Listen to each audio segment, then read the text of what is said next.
নমস্কার বন্ধুরা, welcome back to my channel. আশা রাখছি তোমরা সবাই ভালো আছো। তোমাদের ভালোবাসার আশীর্বাদে আমরাও সবাই ভালো আছি। তো আজকে আবারও চলে আসছি নতুন একটা ব্লগ দিয়ে তোমাদের কাছে। আশা রাখছি আমার এই ব্লগটা তোমাদের ভালো লাগবে। আজকের এই ব্লগটা আমি কিন্তু অনেকদিন পরেই দিচ্ছি তোমাদের কাছে। কতদিন সময় পাচ্ছিলাম না ঠিকঠাকভাবে ব্লগ দেওয়ার, তাই একটু বেশি বড় না, হালকা একটু 5-6 মিনিটের ব্লগ হবে। তোমরা প্লিজ কষ্ট করে দেখে নিও। সকাল সকাল মেয়েকে আগে স্কুলে পাঠিয়ে দিয়েছি।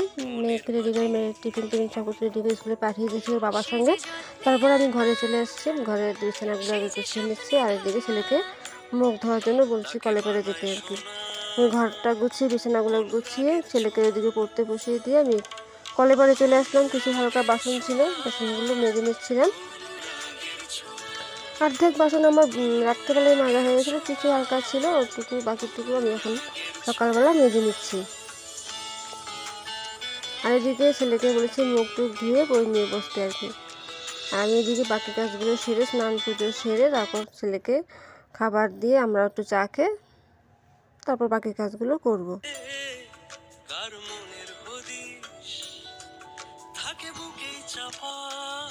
এইদিকে আমি বাসনগুলো মাজছি, আর এই সময় আমি আমার পরিচয়টা দিয়ে নিই। নমস্কার, আমি কুচবিহার থেকে খুব ছোট্ট একটা গ্রাম এবং খুব সুন্দর একটা গ্রামের এক গ্রাম্য গৃহবধূ। আমার চ্যানেল রূপম লাইফস্টাইল, আমার এই ছোট্ট চ্যানেলে তোমাদের সকলকে জানাই অনেক অনেক অভিনন্দন।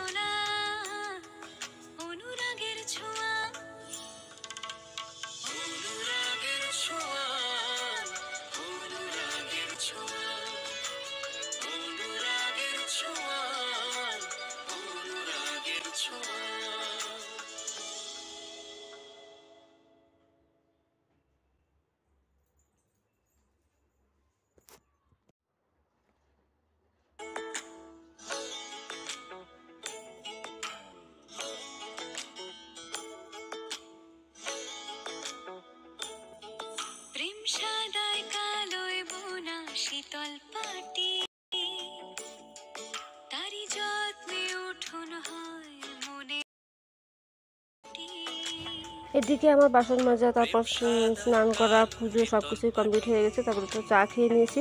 ছেলেকে একটু খাবার দিয়েছিলাম ম্যাগি করে, ছেলেও খেয়ে নিয়েছে। তারপর ছেলে একটু পড়তে বসে, ছেলের কাছে আমি একটু বসলাম ছেলেকে পড়ানোর জন্য। আর এই ফাঁকে আমি একটু ভিডিও করে নিলাম তোমাদেরকে দেখানোর জন্য যে আমি কী করছিলাম। ছেলেকে পড়ানোর পর, কিছুক্ষণ পড়ানোর পর আমি চলে গেলাম কলের পাশে। কলের পাশে কিছু বাসন ছিল, বাসন না, কাপড় চোপড় ছিল, সেগুলো একটু বালতিতে ভিজিয়ে রাখলাম, কেচে দেবো পরে।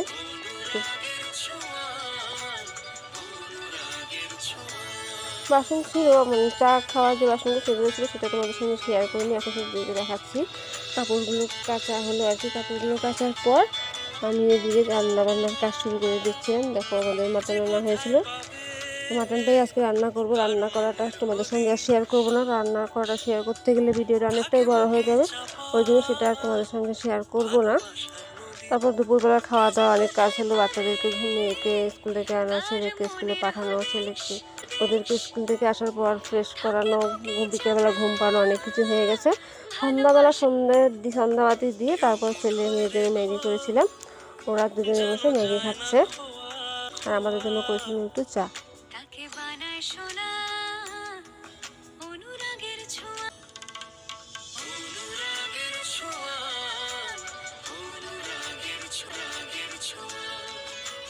আমরা যারা হাউজার, এই আমাদের হাউজারদের এই একই রকম রুটিন প্রতিদিনই থাকে, শুধু আমার না, সব হাউজারদের এই একই রুটিন থাকে, রান্নাবান্না, খাওয়া দাওয়া, বাচ্চা কাচ্চা সামলানো, এসবই আর কি।